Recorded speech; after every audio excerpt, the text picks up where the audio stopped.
Okie dokie, so here we are, and today we're going to be talking about the RecyclerView. And the RecyclerView is a useful class when you're helping to display lists of data. So, for example, if you think of like Gmail as having like lists of multiple emails, and when they're used when we want to display more than just maybe a single piece of text, right?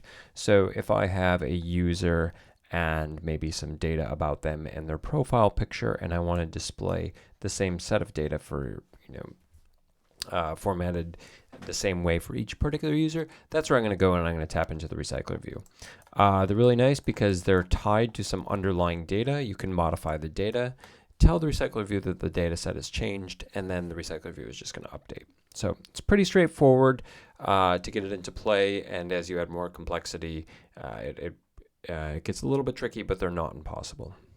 So let's start about this. What we've got over here, I've got my main activity. This is not inside of a fragment. I'm going to load my users. We can see Frank, Mary, Carl, Ben, Melanie.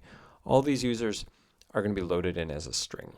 So what we do over here is I have a string that has all of my users. I have an array. And this array is an array of objects. So this is JSON. This is an array of objects where each element has an age and they have a name. There's actually a brief moment in JSON over here because what I'm going to do is I'm using JSON to convert. So I grab the string of users over here, and I use JSON to I pass it the string, and I pass it my my class. So this is my user, right? So the users have a name and an age, it's an int age and it's a string name, int age string name. And so what JSON does is it actually creates this string into an array of users over here, and then from that array I put that into an array list, and this is going to be my underlying data set. The next thing I do is then I get my RecyclerView. So my RecyclerView is going to be found from the It's going to be found inside of the widget over here. So I've got this guy. This is taking up the whole screen, and then what I'm going to do is I'm going to make a new adapter for this guy. So the adapter, the idea behind the adapter is that the adapter is a class that you're going to write, and the adapter is responsible for populating in the individual rows with data. There's some boilerplate stuff that you're going to have to do every single time. So you have to use a layout manager. This stuff down here, lines 36 through 39. Item animators and layout managers. This is responsible for like placement and handling system level events of like populating data. But the actual management of stuffing people into, stuffing items into a RecyclerView is going to be in the adapter that you make for this guy, and I call him a users adapter.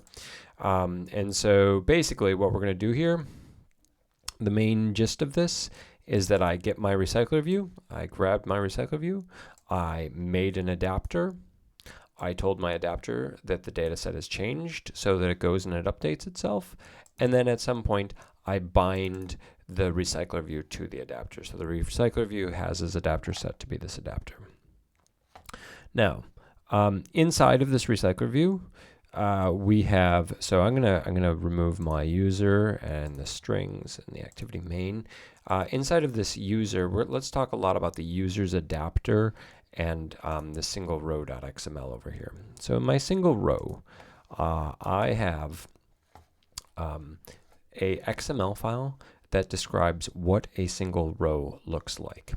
And it's going to be the responsibility of the adapter to take this row and the GUI elements inside of this row and to display the data according to these rows. So here we go. I have a guideline. This guideline is specifying like orientation for these things, but basically I've got an image view over here, so you can see this is my little picture over here. This is the profile picture. He's at the guideline, which is a quarter way in. Then I have a text view, and this is going to be the text where he's going to sit at the this text view is going to be inside of here. This is going to be the name, and then I have a text view that corresponds to the age. and I have him bound over to the right side over here. So the XML, I only define the XML for a single row. And now it's the responsibility of the adapter to take a single row and to fill it with data. So when we created the users adapter, we created my users adapter back over here on line 33. I created my users adapter, and I had to pass it some underlying data set, so my users list, right?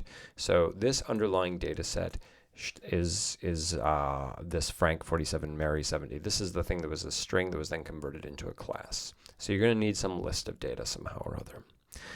The constructor is going to return the view holder. Sure, this is kind of boilerplate stuff. What happens, again, is you have to know the number of items that are actually going to be present inside of this this recycler view, and that's what we're going to get when we have the users list sides. So part of the motivation is this: I have some underlying data. I have a list of underlying data, which is all of these users, right?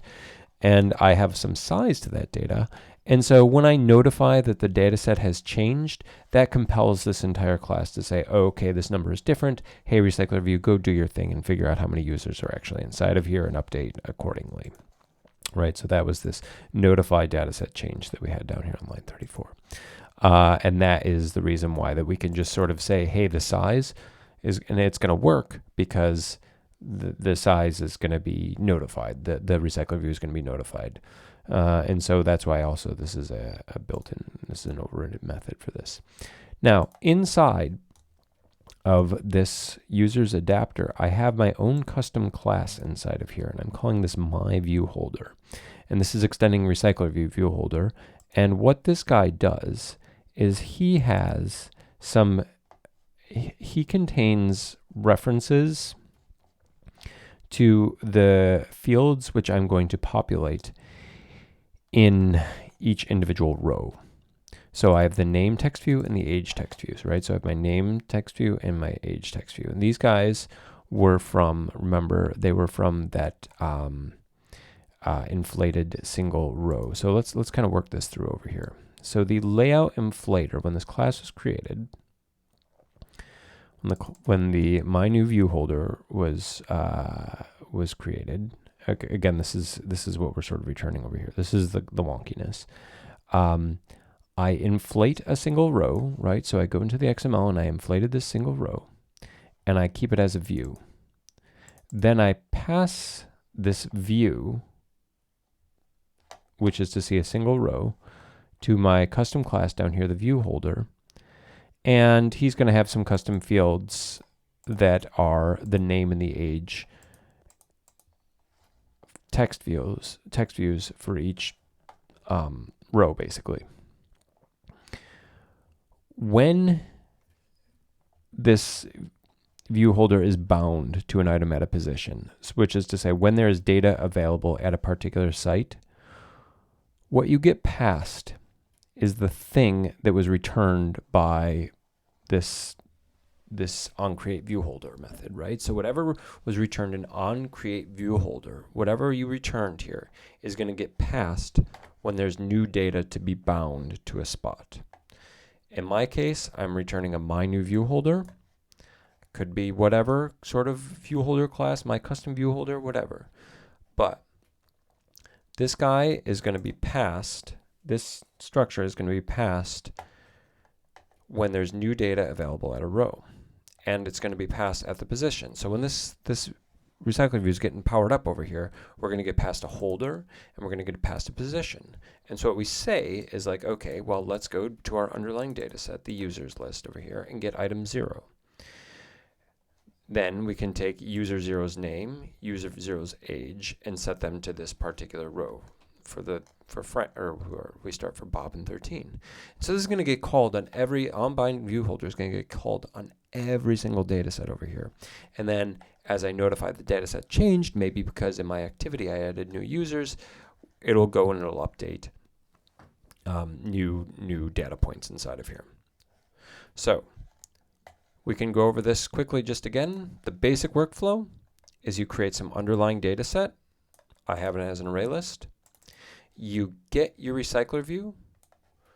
You get the recycler view from the XML file. You create an adapter, and then when you create the adapter, you then bind the adapter to the recycler view. And then you have to set layout manager and animator stuff just so that this recycler view will do its job. Make sure you tell the the adapter that the dataset has changed. What happened when we created the adapter was the adapter created a view holder, and this view holder effectively holds what a single view looks like. It holds the structure of what a single view looks like. It inflates a single row. It inflates the XML associated with a single row, and it stores it into what's possibly going to be a custom class that you're going to create over here. And this custom class is going to contain all of the fields that you might want to include inside of here. So if you have text views or you have images or things that you're going to want to modify based on this individual data set, you're going to put them inside of this class. Then, when it comes time for the recycler view to fill up individual rows, onBind view holder is going to be called, and it's going to pass back this whatever was created up in my view holder over here in a position. And what you're going to do is you're going to tell the holder, and it's going to be a holder for each particular row. You're going to get a copy of the holder for each row. You'll tell it to either set the text or set the image or update a particular value. And all the other scrolling and animating and stuff like that is done by the system. So that should do it. That's how you get a basic recycler view up and running.